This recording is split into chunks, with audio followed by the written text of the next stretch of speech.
Hello, I'm Horace Douty in Lexington, Virginia, and each Sunday morning I bring you a Bible meditation by way of YouTube, and I encourage you, if you enjoy these presentations, subscribe to Horace Douty, D-O-U-T-Y, YouTube, and share these videos with your family and your friends. Today, the title of the meditation is, Whom God Has Hedged In.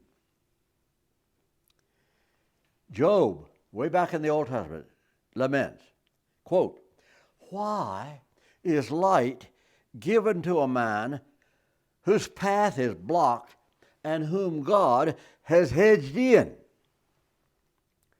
This tormenting question is not confined just to Job so long ago, but continues to plague us to this day. How content we could be if our desires were always within reach. But life doesn't work that way.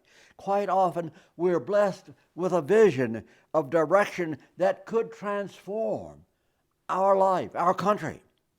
But we are helpless to make it happen. Like Job, we stew. Interesting, we often hear people refer to the patience of Job. Let me tell you something. Job was not a patient man. The Bible clearly shows him to be anything but patient. He is exasperated, eager to exercise his wisdom, but God has hedged him in. On the other hand, we watch people who do have power, people like presidents and politicians and Supreme Court justices, make visible mistakes. Their vision is at fault. They really think that God has blessed them with exceptional wisdom. Quite often they overestimate their own capabilities and end up forcing us, citizens, to accept laws and concepts which don't make sense. Job had the opposite problem. God had given him high, light, wisdom, but he didn't have any power. Job wondered why God did not level the playing field and make things fair. For example, here is a young man with the strength of an ox, but he spends his time loafing in front of the TV screen. His deepest intellectual effort is spent in picking the winners of current football games, and in contrast, there is the pulsing, throbbing brain of Helen Keller, hedged in by a body which is totally blind and deaf and speechless. Like Job, we find ourselves asking, why? The call to heroism goes out to strange quarters. A modest person likes nothing more than to be left alone, there in the corner.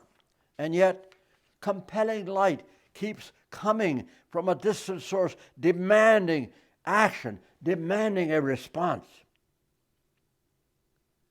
I see people whose bodies have been compromised, and the greatest pain they talk to me about is the desire to engage in vigorous activity which they will never be able to do. And I say, please, God, match up their capabilities with their desires. Sometimes that happens.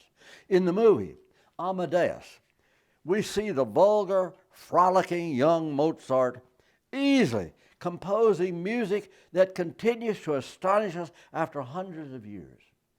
On the other hand, there is the great Salieri, who also wrote impressive scores. Frustrated, and with Job, Salieri asked over and over, why? Here am I, totally dedicated in my quest, serious about it, and yet I am completely overshadowed by the genius so effortlessly given to the young Mozart. Something is not fair. There are some answers. The first is that some people who are splendidly endowed to do great work simply refuse. As John wrote in his gospel, they choose darkness rather than light. So God must do his work through less capable candidates. It is an ancient habit of the human race to stand still and wait for somebody else to do what obviously needs to be done. Whenever you say, and I know you've said it, they should make a law, or they should do this, or they should do that, you are exercising that ancient habit. When you know how to improve a situation, God is whispering in your ear, telling you to get busy and make it happen. God is nudging you with a ray of light. We are less confined, Job, and you are less confined than you think. You question why God doesn't make us content with our lot, our situation, but it would be far greater cause for alarm if we actually were.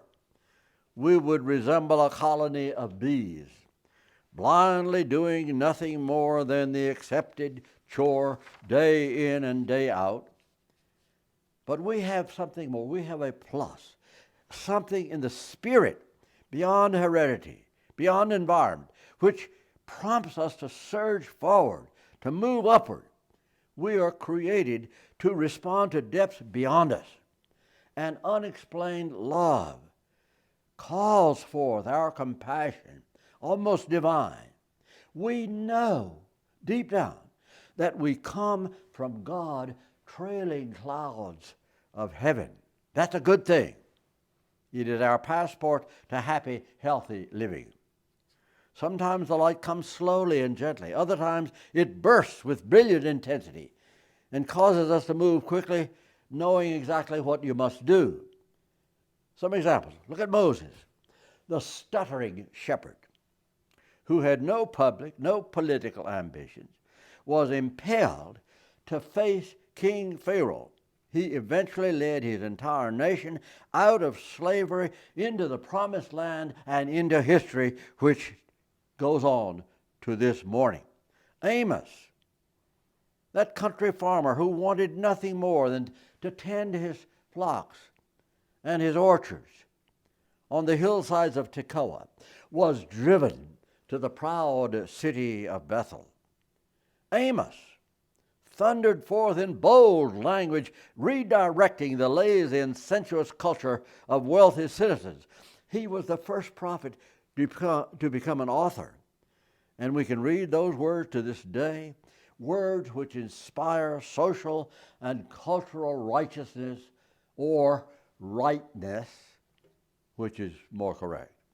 Consider Saul, that proud Jewish Pharisee who found pleasure in harassing Christians to death. Light suddenly came and blinded him. Life turned around completely. Of all unlikely people, he became a Christian himself and carried the light to the known world. We now call him Saint Paul the Apostle. Job, you're not completely hedged in. You can rise above circumstances. People earn strength through suffering. It is not easy to engage the mind in serious thought. It is easier to let other people carry the torch. It is not easy to make your muscles strong through vigorous exercise. It's easier to slouch on the couch. But God persistently gives us light, and we know that He wants us to use this brain.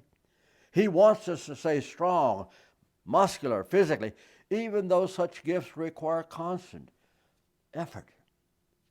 Responding to the light makes you more than you are.